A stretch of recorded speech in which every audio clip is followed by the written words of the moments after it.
Bonjour à tous, bienvenue dans Cult & Click pour une nouvelle vidéo avec un nouveau format. C'est l'été, on essaye des trucs. Un réalisateur, un film, c'est quoi le principe? On va prendre un réalisateur et on va choisir, Greg et moi, un film, chacun, qui représente le mieux ce réalisateur. Donc c'est un choix qui n'est pas évident, qui ne correspond pas forcément à notre film préféré du réalisateur.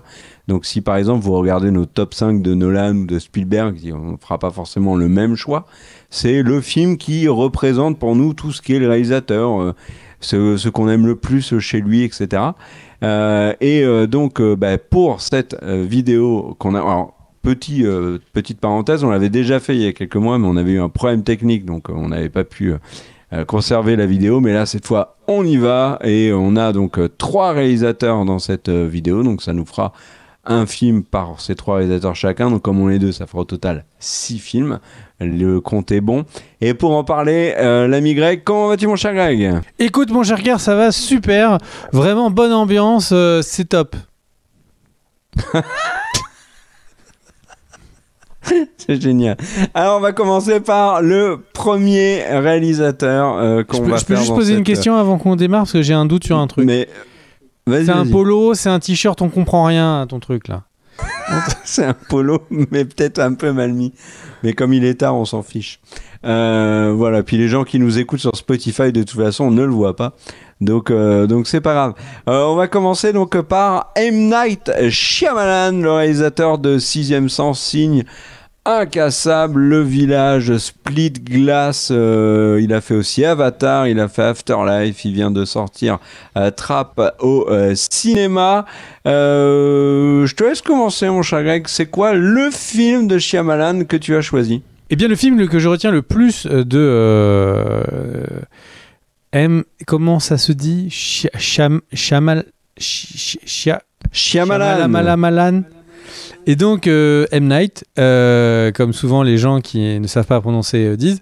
Et donc M. Night, eh bien en fait moi son film, le film que je recommande le plus, je sais pas si c'est vraiment mon film préféré, mais celui que je peux recommander le plus et qui pour moi je trouve représente le plus qui il est, c'est tout simplement Incassable.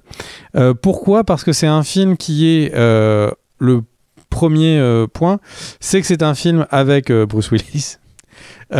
Qui est du coup le réalisateur, l'acteur qui lui a permis de faire 2 de ses plus grands films, et c'est un très mauvais argument pour mettre en avant Incassable, mais c'est surtout un film qui est avant tout un bon film. Certes, il y a la patte Shyamalan, c'est-à-dire qu'il va y avoir un twist de fin, même si c'est pas le plus gros des twists de tous les Shyamalan. C'est un film qui est juste bien écrit. Et c'est vrai que parfois Shyamalan se perd dans des trop de volonté de faire une surprise de fin. Et là, le film est juste bien écrit sur un Bruce Willis qui joue très bien son personnage. Shyamalan qui sait bien le diriger. Bruce Willis qui était à un moment de sa carrière où il est dans des très hauts, mais on voit tout de suite, on voit déjà qu'il peut y avoir des bas importants et tout. Et là, il est à la fois bien dirigé, il joue super bien. Il y a encore la présence de Samuel, enfin j'ai encore la présence. Il y a la présence de Samuel Jackson comme dans la moitié des films d'Hollywood, qui joue très bien et potentiellement un des antagonistes les mieux écrits qu'on puisse trouver.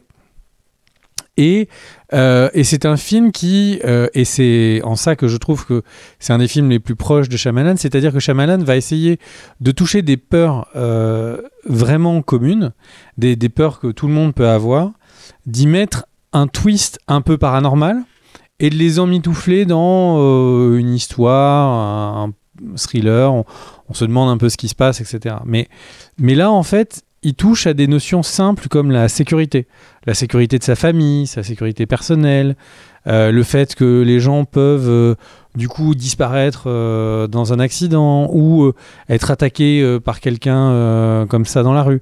Et en fait, sur ce thème de la sécurité, il l'aborde d'une certaine... Je veux pas non plus tout vous spoiler, même si le film date de 2000, hein, donc il y a de fortes chances que beaucoup de gens l'aient vu. Mais le truc, c'est que le film touche de ces notions de la sécurité, de ses proches, de sa sécurité personnelle. Et c'est le faire avec un twist intéressant et via un axe qui est complètement inattendu quand on commence le film. Et c'est en ça que Shyamalan est fort, c'est que c'est quelqu'un qui a beaucoup de très bonnes idées. Et là, il ne s'efforce pas à ce que toutes ses idées soient sur la fin, même si la fin est très réalisée, est très bien réalisée, il y a un twist est très chouette. Mais elle est vraiment sur comment nous faire ressentir ces réflexions autour de ces notions de sécurité et d'insécurité. Et c'est franchement super bien réussi. Un des meilleurs films de Bruce Willis, je pense. Voilà. Je sais pas ce que t'en penses. Toi, tu me dis souvent que tu le détestes, ce film. Alors, t'es tellement injuste parce que tu sais que c'est un de mes films préférés. C'était celui que je voulais dire dans cette vidéo, mais je vais changer du coup pour pas qu'il y ait redite. C'est vraiment un film que j'adore énormément. J'adore la musique de James Newton Howard.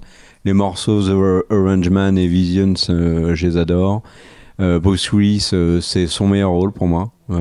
C'est là où il joue le plus juste. Enfin, vraiment un très grand film. Pour la petite anecdote, j'avais fait la critique sur Europe 1 quand Europe 1 existait encore à l'époque, donc en 2000. J'étais tout jeune hein, et j'avais vraiment beaucoup aimé ce film. Moi, je vais vous parler d'un autre film. Ça veut dire quoi, j'ai fait la critique sur Europe 1? T'étais animateur. De quoi? T'étais animateur sur Europe 1 et tu l'as jamais dit? Pas du tout, j'avais appelé, j'étais passé à l'antenne et j'avais fait la critique d'Incassable. Un midi. Donc, attends, mais t'avais quel âge? Moi, alors, en 2000 T'avais 17 ans? En 2000, j'avais 17 T'as le même âge que moi, quand t'avais 17 ans? Ouais, 17. Et ok. Et du coup, tu l'as fait voix grave? Je devais être nul, hein. Non, je devais être nul, mais j'avais dit tout le bien que je pensais du film. Film qui, à l'époque, s'est fait, contrairement à Sixième Sens, qui a été adoubé, s'est fait un peu descendre, et qui, depuis maintenant, vraiment a une cote d'amour en flèche, et c'est amplement mérité. J'ai lu des critiques, tu vois, d'époque qui étaient très très rudes, et j'ai relu des critiques plus récentes qui, à mon sens, me paraissaient bien plus justes. C'est vraiment un film, moi, que j'ai tout de suite aimé. Vraiment, si vous n'avez jamais vu Incassable, foncez dessus. Et par exemple, tu vois, Glass, qui est techniquement une fausse suite ou suite d'Incassable, sorti bien longtemps après, m'a énormément déçu et très très très en dessous d'Incassable. Donc moi je vais vous parler d'un autre film. Alors M. Night Shyamalan, pour être honnête, j'ai été fan de ce réalisateur dès que je l'ai découvert avec Sixième Sens. En France, en plus, nous, on a enchaîné Sixième Sens avec Incassable, ce qui n'était pas le cas aux États-Unis puisque Sixième Sens est sorti en France beaucoup plus tard qu'aux US. Et ensuite, il a eu son troisième film Signe, puis son quatrième film Le Village. Et à partir de là, je pense que Shyamalan s'est perdu. Et moi, je vais vous parler de son troisième bijou, qui est donc Signe. Signe, qui est sorti en 2002, donc écrit et réalisé avec par M. Night Shyamalan, avec M. Night Shyamalan dans un petit rôle, un peu plus important qu'il n'avait dans Incassable et dans Sixième Sens. Il apparaît dans tous ses films, Shyamalan. Cette fois, il laisse de côté Bruce Willis, qu'il avait eu dans Sixième Sens et dans Incassable. Si vous n'avez jamais vu Sixième Sens, sautez dessus aussi, hein, ça c'est évident. Et là, il se tourne plutôt vers Mel Gibson, acteur plus controversé et un acteur qui était habitué au second rôle et qui depuis a explosé et il le mérite amplement, c'est Joaquin Phoenix bien sûr. On a également Abigail Breslin qui depuis a fait carrière mais qui était toute petite dans le film. On a Rory Culkin qui joue son fils, on a Sherry Jones qu'on a vu dans plein de séries notamment et qui joue une policière dans le film. L'histoire de Signe et pourquoi est-ce que c'est un Shyamalan que je retiens, c'est il y a des crop circles qui apparaissent dans le champ d'un pasteur qui ne croit plus en Dieu suite au décès de sa femme. Donc ce pasteur, c'est Mel Gibson. Les crop circles, c'est quoi? C'est des symboles qui apparaissent dans les champs qui ont des origines bien mystérieuses. Et en fait, il y a toute une intrigue autour de ces crop circles et de l'apparition d'extraterrestres qu'on voit notamment apparaître d'abord par le biais de la télévision, parce que Joaquin Phoenix, qui joue le frère de Mel Gibson et qui vit avec eux, regarde la télé et voit un extrait, par exemple, au Mexique, d'un extraterrestre qui passe très rapidement pendant une fête d'anniversaire. Et le film est une lente progression vers l'invasion extraterrestre, qui est le point culminant de Signe. Pourquoi est-ce que c'est un film qui m'a beaucoup marqué, et pourquoi est-ce que je le retiens et qui met vraiment en valeur, je trouve, Shyamalan? D'abord parce que je pense que c'est son dernier grand film. Après, Shyamalan a soit utilisé toujours la même mécanique, donc voilà, là, le gros reveal, le truc qui surprend tout le monde, et il s'y est un peu perdu, soit ensuite il a vraiment pris la grosse tête et il a fait des films qui étaient très mauvais en pensant que c'était magnifique, ou des adaptations qui étaient complètement foirées. Mais enfin, Shyamalan s'est complètement perdu dans son cinéma, ce qui n'était pas le cas dans Signe, où il y a une vraie direction d'acteur qu'il maîtrise, je trouve, très bien, que ce soit Mel Gibson ou Joaquin Phoenix, bien sûr, mais même les enfants sont excellents. Et puis l'histoire. En fait, on se prend complètement dans cette histoire d'invasion extraterrestre, de toute l'intrigue sur est-ce qu'il y a vraiment des extraterrestres ou pas, quels sont les indices, est-ce qu'ils vont arriver, et puis quand ils sont là, il y a des scènes qui sont effrayantes. Il y a des scènes qui vont être très épiques, il y a des répliques du film qui m'ont beaucoup marqué, qui font partie des répliques de films que je retiens le plus, comme Frappe fort, Meryl, frappe fort. Il y a la musique de James Newton Howard, il faut le citer parce que il est à la musique de Sixième Sens, Incassable, de Signe. Il a fait Le Village aussi. Moi, c'est un compositeur sur ces films-là que j'écoute très souvent. Et James Newton Howard, par exemple, il a fait The End of Fate Part 1, qui est le morceau de Signe que j'écoute le plus, qui est absolument magnifique. Enfin, c'est un film qui est vraiment très prenant, qui a des scènes qui sont admirablement filmées, une très belle photo. Franchement, un film que j'ai beaucoup aimé et qui représente bien ce qu'est Shyamalan, mais j'aurais pu dire exactement la même chose en termes de compliments et puis d'éléments forts dans la filmo de Shyamalan sur Sixième Sens, qui est vraiment le point de départ pour le grand public, qui est un film qui a été un énorme succès à l'époque et qui a sidéré tout le monde, et ensuite Incassable, et puis Signe. Donc Signe, gros coup de cœur pour ce film, et je suis content d'en avoir reparlé. Voilà celui que j'avais choisi pour M. Night Shyamalan. Bon, j'arrête que tu l'as vu ce film, t'en penses quoi? C'est pas du tout un de mes préférés. Je m'étais pas mal ennuyé et j'ai vraiment pas accroché. L'ambiance, tu sais, on sent que c'est un film qui... Je peux comprendre que quelqu'un l'aime bien pour son ambiance, mais moi j'ai pas du tout accroché. C'est un des Shyamalan que j'ai le moins aimé. C'est un des films de super-héros, d'extraterrestres que je préfère. Je me demande même si on avait fait un top 5, me semble-t-il, Si, tu l'avais mis très haut d'extraterrestres, et je crois que je l'avais mis premier. Et alors, il y a aussi un rapport à la foi qui est développé dans ce film, qui est intéressant, qui n'est pas du tout un sujet qu'avait abordé jusqu'à présent, d'une manière indirecte dans Sixième Sens, mais là, c'est concret avec Mel Gibson. Donc voilà, non, vraiment, bon, tu t'as pas aimé, t'as le droit, hein, je vais pas te faire la tête, enfin en tout cas pas plus de 2-3 semaines, quoi, t'inquiète, je saurai me retenir. Allez, prochain réalisateur, mon cher Greg, on va parler d'un mec pas très connu, James Cameron. James Cameron, c'est parti. Et bien sûr, James Cameron, mon film préféré, c'est Abyss. Et le film que je vous conseille, c'est Abyss. C'est son meilleur film. Alors, il a fait des films qui sont très spectaculaires, comme Terminator 2, des films grandiloquents, comme peut l'être Titanic, et des films en 3D, comme peut l'être Avatar. Mais Abyss est, de mon point de vue, son meilleur film. C'est un film qui est un mix... C'est un film d'aventure, mais sous l'eau, ce qui est quand même très rare.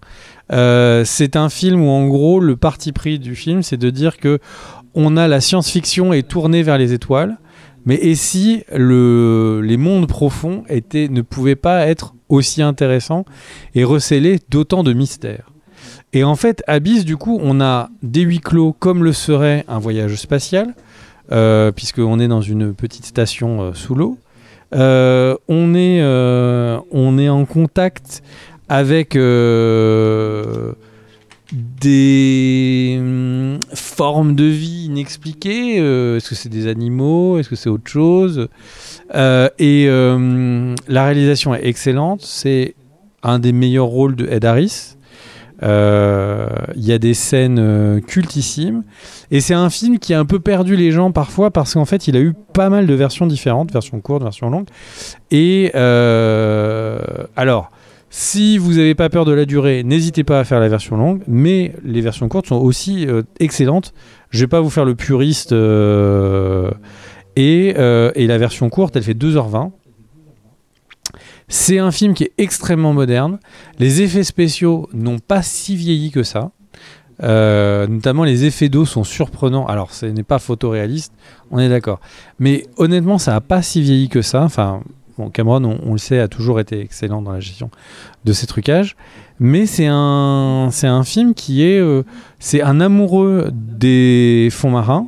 C'est un amoureux de la science-fiction qui nous donne le meilleur des deux mondes.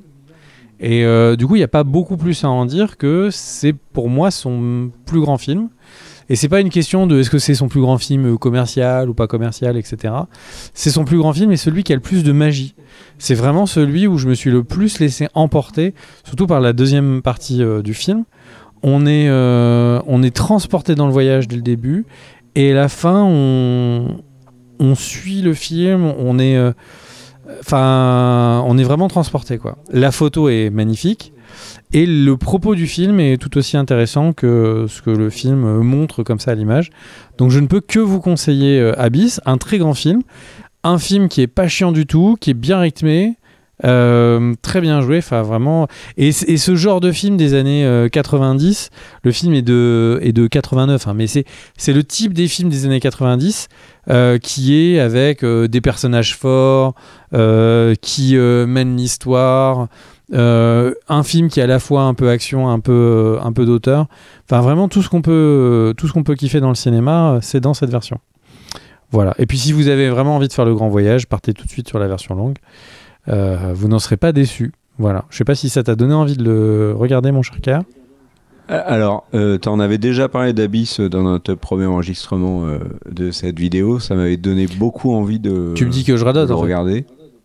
Non, pas du tout. Non, mais je suis très content que tu en aies reparlé.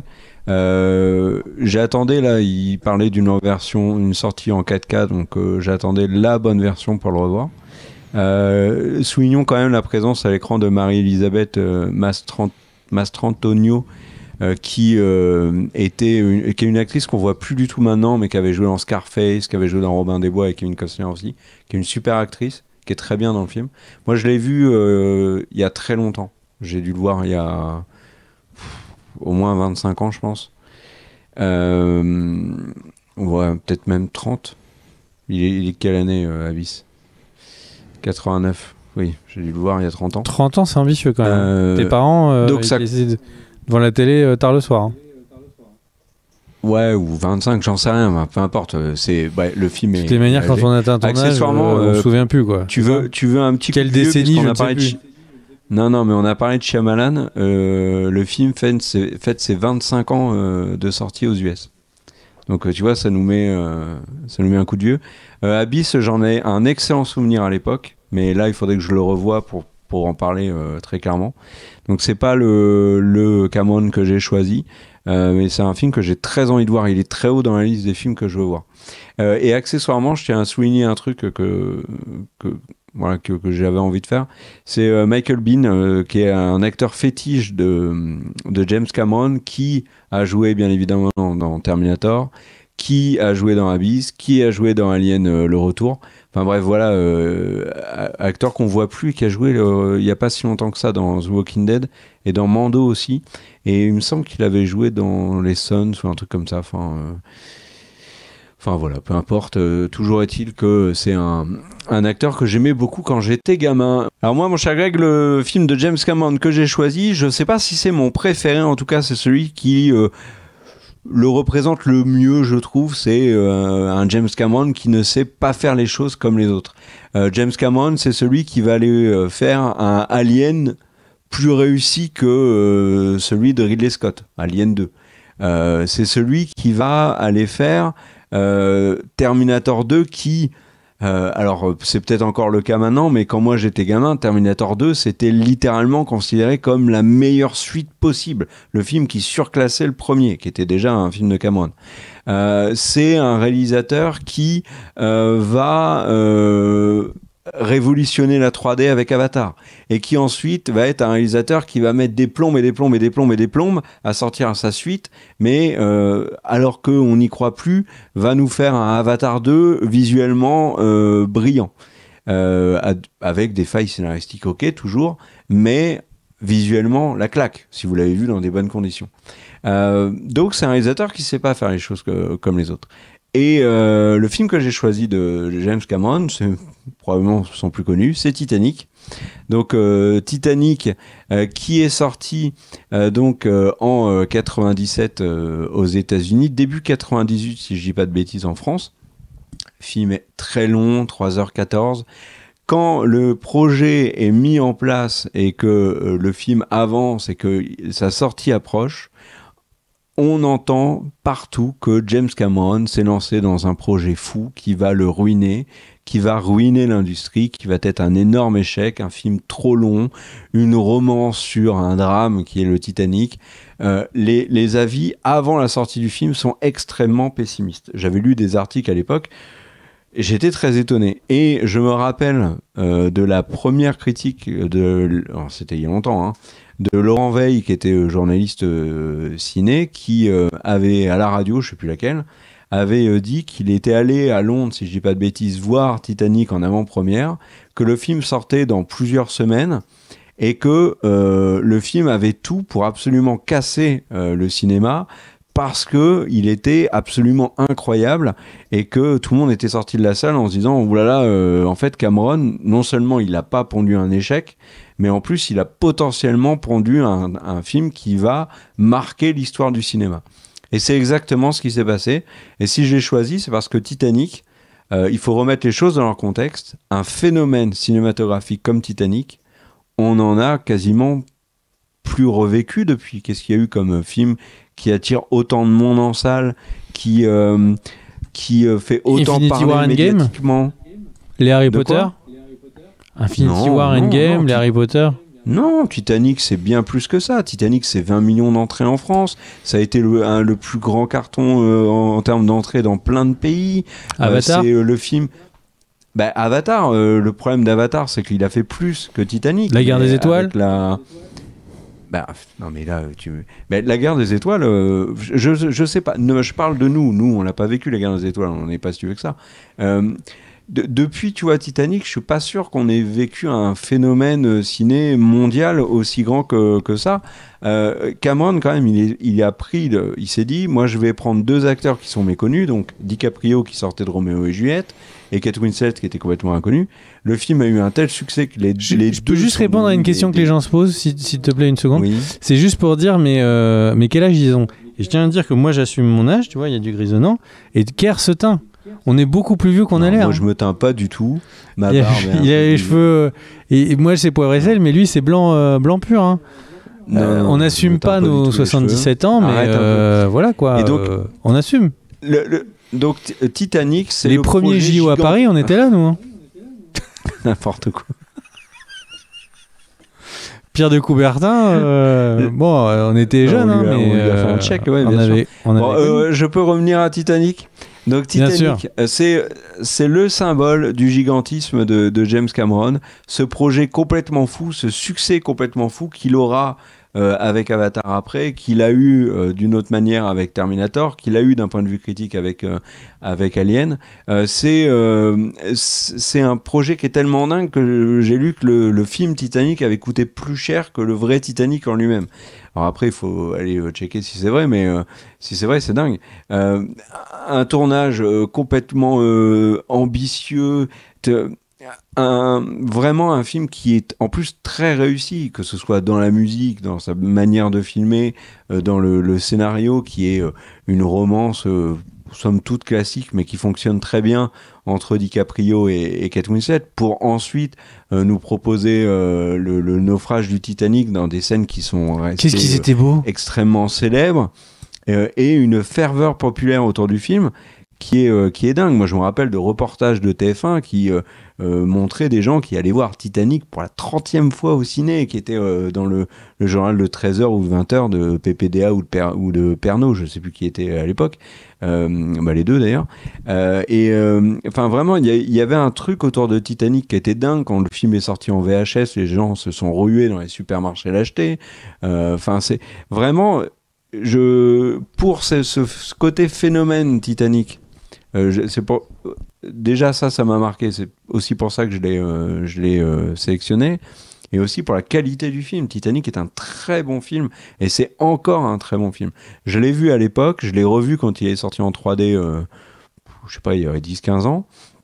Le film fonctionne vraiment très bien. Visuellement, il est très beau, il est très impressionnant.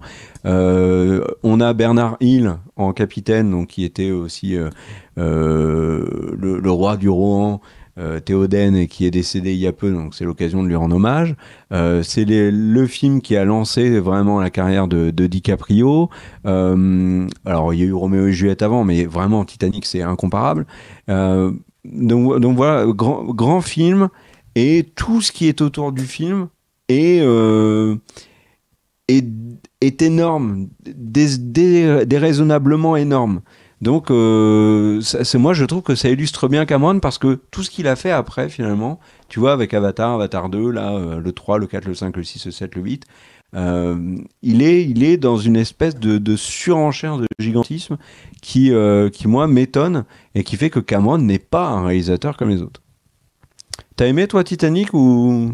Et surtout, est-ce qu'il y avait la place pour DiCaprio sur la planche ? Alors, plusieurs réponses à ça. Déjà, premier truc que t'as dit. Le Titanic, le bateau, a coûté 7,5 millions de dollars à l'époque. Le film en 1900... donc, qui a coulé en 1912. Le film a coûté 200 millions. Mais quand tu fais un travail sur le calcul de l'inflation, tu obtiens quelque chose qui est entre 200 et 250 millions de dollars. Ce qui veut dire que c'est kiff-kiff, globalement, entre le film et le bateau. Et maintenant, donc ça c'est le premier truc. Deuxième, Cameron a organisé une expérience avec des scientifiques pour dire que non, il n'y avait pas la place pour DiCaprio. Donc, il a répondu à ça. Il y a eu la réponse il y a peu de temps. Ouais. Si tu es platiste et tu ne crois pas en la science, tant pis pour toi. N'importe quoi. Et troisième, comment ne pas aimer Titanic avec ces magnifiques scènes de danse avec DiCaprio et puis ils auraient dû s'aimer pour toute la vie. C'est horrible ce qui s'est passé.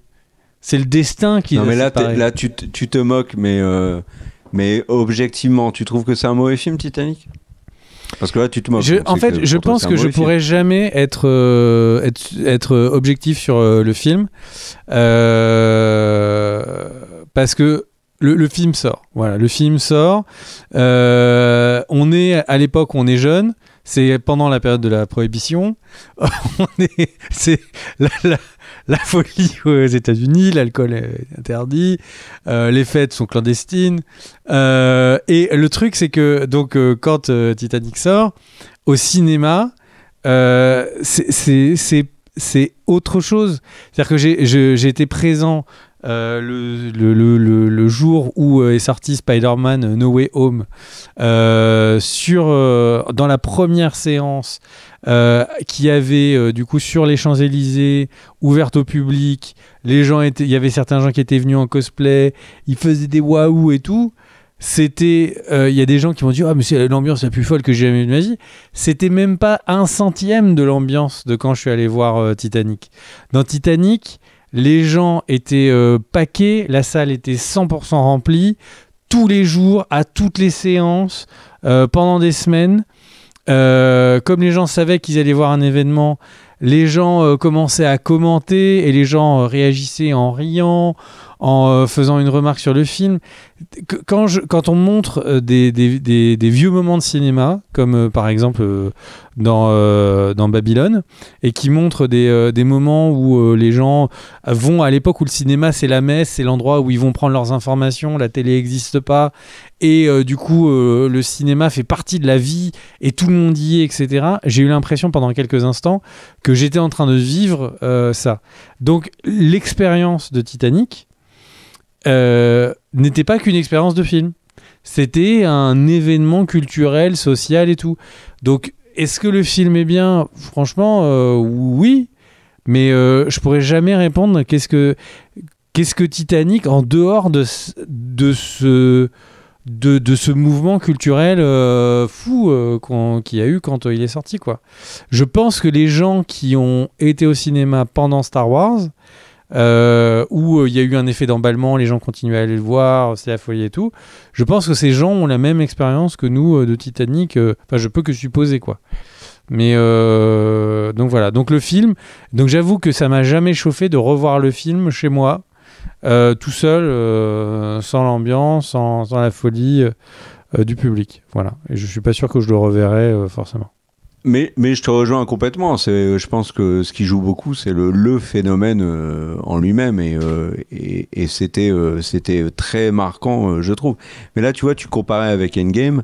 En France, Titanic, c'est 22 millions d'entrées, ce qui est complètement dingue. Endgame, c'est 6 millions d'entrées, tu vois. Ça joue pas du tout dans la même cour.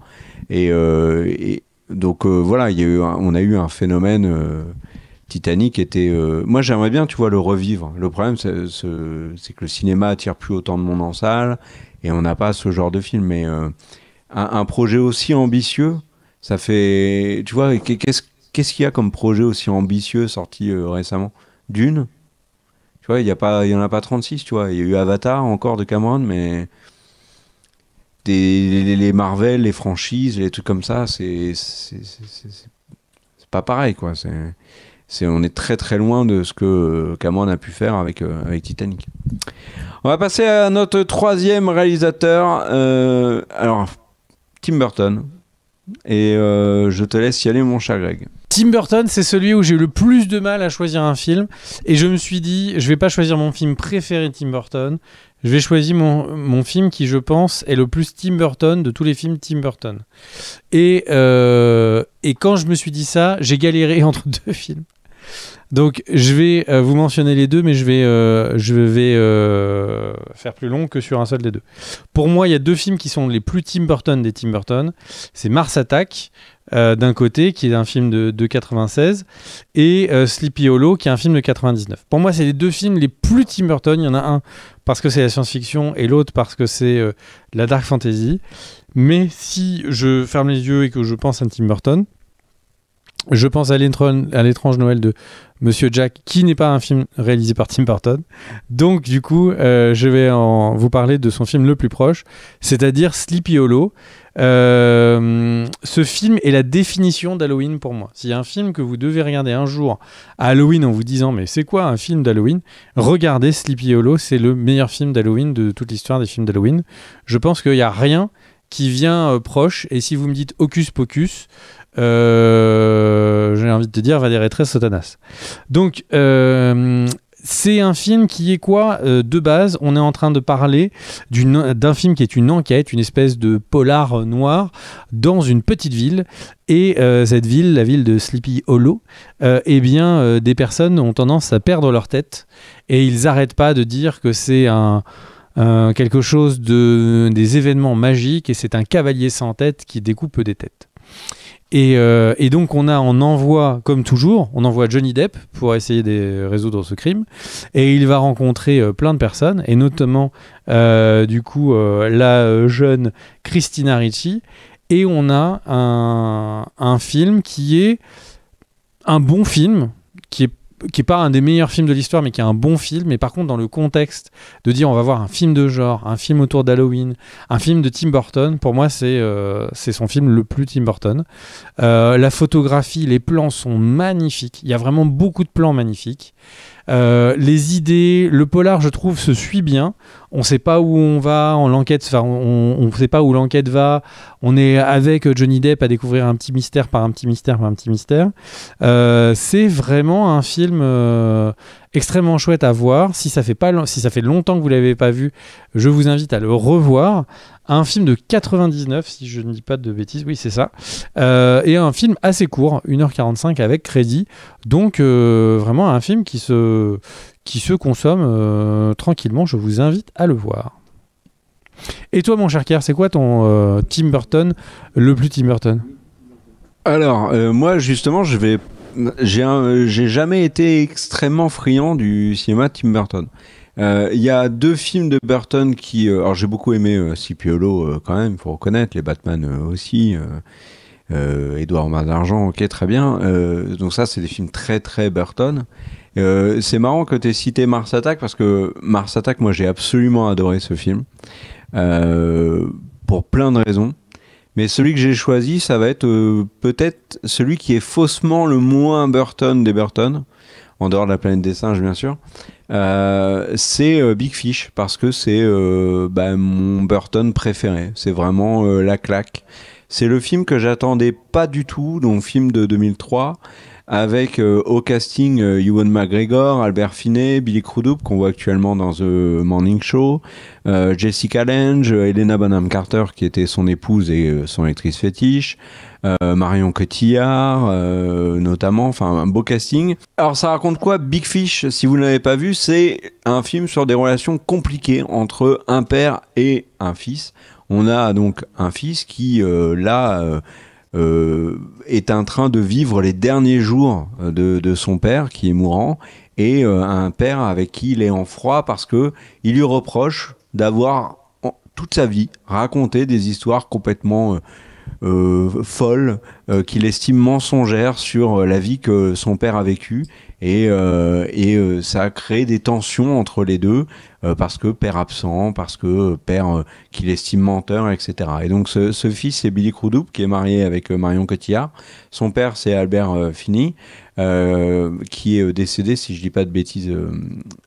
Si je dis une bêtise. Ah non, il est décédé en 2019, pardon. Donc grand acteur. Et en fait, le film, et c'est là où je trouve qu'il devient un vrai Burton, c'est que derrière ce côté un peu froid et sérieux, en fait, Burton va nous raconter la vie incroyable qu'a eu ce père, par le biais des histoires qu'il racontait à son fils, des histoires improbables sur la relation qu'il a eue avec sa femme, dans un cirque, avec des personnages improbables tous les uns après les autres, et derrière cette espèce d'histoire qui est un tantinet burlesque et puis assez touchante aussi, on arrive à un final qui est extrêmement... moi, j'ai trouvé, ayant perdu mon père, j'ai trouvé que ce film avait un final extrêmement bouleversant. Et ça m'a mis une énorme claque parce que on découvre que finalement ce père n'a pas fait que mentir. Et il y a énormément de poésie aussi dans Big Fish, notamment sur la fin. Et alors il y a Danny DeVito aussi qui joue dans le film, Steve Buscemi. Enfin, il y a vraiment un super casting. Et le film m'a beaucoup touché. Et c'est un film que j'aime revoir. Et les Burton que j'aime revoir, il n'y en a pas beaucoup. Il y en a 2, Mars Attack et Big Fish. Film qui m'a vraiment beaucoup touché. Donc c'est vraiment, tu vois, si tu me disais Burton en un film, Big Fish, sans hésitation. Donc voilà, tu l'as vu toi Big Fish, et qu'est-ce que tu en as pensé? Je l'ai vu et je me suis ennuyé. Décidément, les films que j'ai pas du tout accroché. Pourtant, il y aurait eu plein de raisons pour lesquelles j'apprécie. Mon père est décédé. Il y avait plein de raisons et je suis resté complètement froid par rapport à ce film. Je me souviens que les interprétations m'avaient pas marqué. Il y avait pas d'aspérité où je kiffais. je suis vraiment passé à côté du film. Je comprends l'imagerie, ce que le film raconte, je comprends complètement qu'on puisse adorer ce film, mais vraiment, je suis passé à côté. J'ai trouvé qu'il avait la poésie que le film avait. J'y suis resté complètement froid, là où par exemple la poésie d'un film comme Édouard aux mains d'argent, j'étais hyper touché pendant tout le film. Un autre des films de Tim Burton que j'aurais pu citer. Et vraiment, c'est marrant parce que c'est juste une mélodie qui joue sur des notes légèrement différentes. Et un côté, c'est la chanson qui te reste en tête tout le temps, et l'autre, celle que tu vas entendre une fois et qui va quitter ton cerveau tout de suite. Et c'est vraiment un peu le cas de Big Fish. De Big Fish, quoi. Alors, juste, moi, je voulais préciser un point. Je vais rajouter un truc quand même sur ce que tu as dit, parce que la première fois que j'ai vu Big Fish, je suis resté opaque au conte qu'il nous racontait, en me disant, bon, c'est vrai que c'est du Burton, mais c'est le Burton que j'aime pas trop, et il y avait un côté très sombre aussi dans certaines parties du film, mais sur la dernière, vraiment sur la fin, il y a une telle poésie, ça m'a mis une telle claque qu'en fait, en le revoyant, le côté poétique du film, je trouve, te gagne tout de suite. Et le revoir m'a beaucoup plus plu que le voir la première fois. Et c'est pour ça que j'aime revoir Big Fish. C'est marrant parce que moi, quand je l'ai vu la première fois, j'avais presque l'impression que la poésie n'était pas sincère. Tu vois, qu'il y avait un faiseur qui mettait les éléments, qui dessinait un storyboard, mais que lui-même il croyait pas. Donc c'est marrant ce que tu dis, au final que tu l'as revu et que toi t'as adhéré. Je te dis, je suis juste passé à côté, quoi. Moi, ce que je voulais dire pour tout le monde, ça vous concerne vous, c'est que Incassable, vous pourrez le trouver sur Disney+, que Signe, vous pourrez également le trouver sur Disney+, et du côté de James Cameron, Terminator 2 est en abonnement sur Canal, et Abyss sur Molotov. Je savais même pas que Molotov avait des abonnements. Dans le cas de Burton avec Big Fish, il y a Prime, enfin il est sur Prime, et Sleepy Hollow n'est nulle part. Et évidemment, pour tous ces films, ils sont disponibles à la location et à l'achat sur toutes les plateformes classiques qui sont Apple TV, Google Play et Amazon pour les différentes plateformes les plus connues.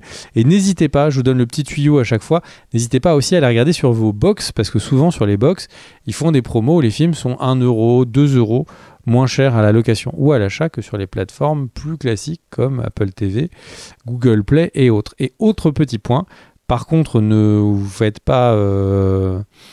soyez pas déçus si le film que vous avez acheté sur ce type de plateforme en fait disparaît, alors que vous dites mais c'est bizarre, je l'ai payé, parce qu'en fait les films sont présents sur ces plateformes jusqu'à ce que ces plateformes aient les droits. Donc quand elles les perdent, vous perdez votre film et vous perdez vos 10 € d'achat. Voilà, donc le Blu-ray c'est pas mal aussi. Est-ce que tu veux nous rajouter le petit mot de la fin, mon cher Pierre ? Eh ben, merci à tous d'avoir regardé cette vidéo. Si le concept vous plaît, n'hésitez pas à mettre un petit pouce vers le haut et un commentaire. Ça permettra à la vidéo d'exister un peu sur YouTube. Et donc ça c'est important. N'hésitez pas à nous dire aussi quels sont vos films préférés de ces ou les films qui représentent le mieux, selon vous, ces réalisateurs. Bon, vous pouvez citer des réalisateurs qu'on pourrait faire dans d'autres vidéos, hein, mais on a déjà nos idées et elles vont rejoindre les vôtres, ne vous inquiétez pas, mais vous pouvez y aller. Merci aux tipeurs pour votre soutien, il est crucial pour la survie de la chaîne. Merci à Daniel à la réalisation, on se retrouve très vite pour de nouvelles vidéos, ciao. Et moi rien, quoi.